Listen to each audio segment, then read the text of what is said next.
This demonstration we'll see how we can use IPAM to monitor our IP environment. So what I've done here, I've come into IPAM, I've gone to DNS and DHCP, and what we can see here is I've got a running DNS server and I've got a running DHCP server. So what we'll do here is we'll just have a look. So services are running, see the duration, see the server name, see the server role, the domain, and the IP address space.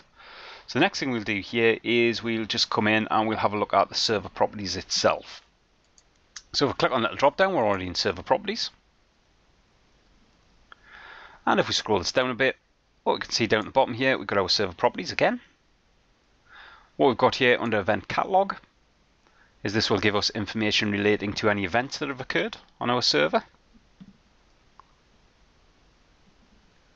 And if we had any issues, they'd be popping up in the bottom here. What we can also do as well, if we just have a look at Dhcp Scopes, what we can see here is currently active datum. You can see the scope, see the prefix, see the percentage utilized.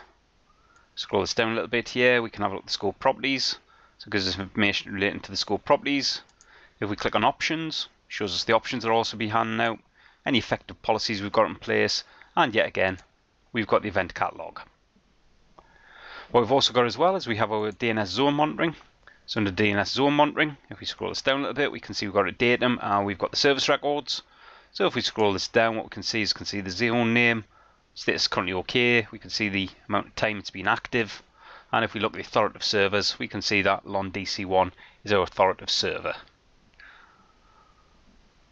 Then if we just have a look, finally we've got our server groups, and on our server groups here we can see the groups of servers actually being managed by IPAM. So we can see all of the server properties, we can see the DNS zones, and again we can see any events. And that's the end of this very quick overview of monitoring IPAM and monitoring IP address assignment and DNS assignments within the IPAM management utility. Thank you.